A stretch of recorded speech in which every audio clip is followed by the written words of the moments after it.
this every 3 weeks, is mostly focused on health issues and some of the things that I do. Today, I'm precisely 69 and a half years old. So that gives me some credibility in the health area. Like, what do I do? Because I don't get sick these days. There's a lot of different things I do. And so I go into some of that. And of course, I do my usual little bit of political talk. So I hope you go there. But in case for some reason you don't go there, let me just talk about a little bit of what you should do for your immune system. There's a lot of things you can do. There's a lot of things. But I listed 5 things in terms of supplements, what you can do. So I'll just do this here. And if you listen to my whole Rumble video, towards the end of that, I also say it again. But number 1, vitamin D3. I take 10,000 international units a day. Don't worry. Once I started taking vitamin D3, I just never got colds and things like that anymore. Done. Number 2, vitamin C.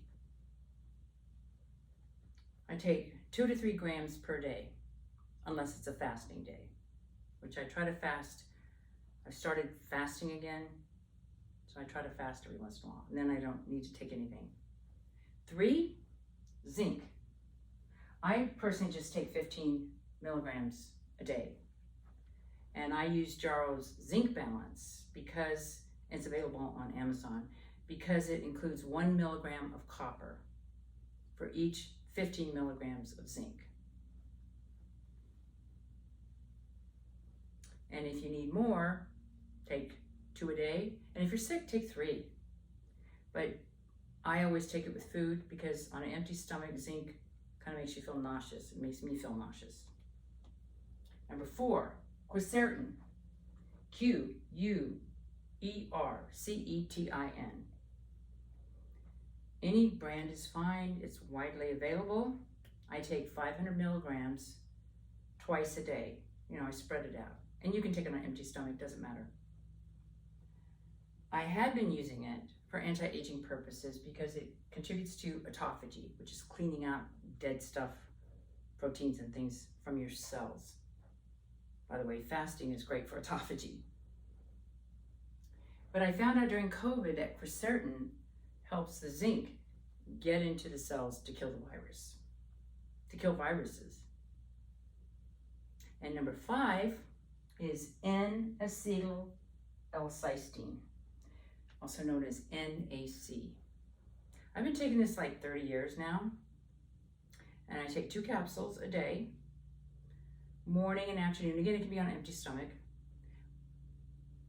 because it raises your glutathione levels, which are great for anti-aging, but it's very, very good for your liver.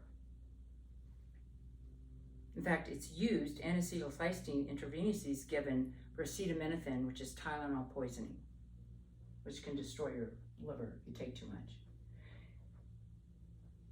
Now, that, by the way, points out why you should never take Tylenol, because Tylenol lowers your glutathione levels, which is exactly what you don't want to do when you're sick. So all this stuff about giving Tylenol if you have a fever, it's just crazy. Just let yourself have the fever, let your child have the fever, but don't lower it with Tylenol. There's so many bad things about that. And one of the things I noticed in my life was once I started taking NAC, when I was younger, I would get bronchitis. 2 times I got bronchitis, pretty bad. It just hung around for a long time.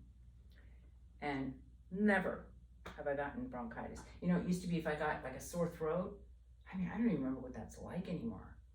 I haven't had a sore throat in ages. So if you have a sore throat, it would sometimes like go into my chest here.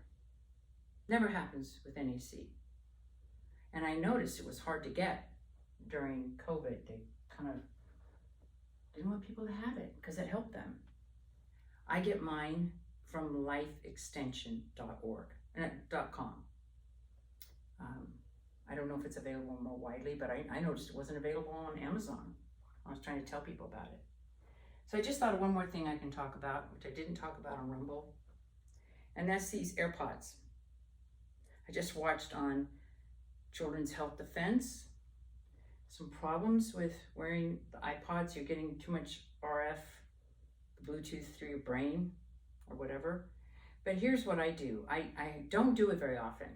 I try not to use it, but if I need to use it, I just use one, and for a short period of time. People who wear this stuff all day, that's a vast experiment, okay? Something's not natural about that. So one of the things I've done is I just do one ear the next time I do, and it's only if I'm going on a walk by myself, so it's a little over an hour, and then that's it. I don't wear this stuff. I was doing it more because I thought, how can that be good for your hearing to have something poking in your ear? I mean, it's too much. But I just saw a program that said probably the RF, the radio frequencies that go into your brain, is not a good thing. And so other people have headphones. I'll have to look into this because I just saw this program this morning. But I always think about, try to stay as close to nature as you can. And ask yourself, with all these new technologies, I don't take any more drugs, I don't go to the doctor, I don't do any screening, I don't do any of that. And I talk about that in the video. Like I said, I talk about other things too. But I don't like to say much on YouTube. So I'll leave it at that and hope to see you over there. Feeling good? Talk to you later.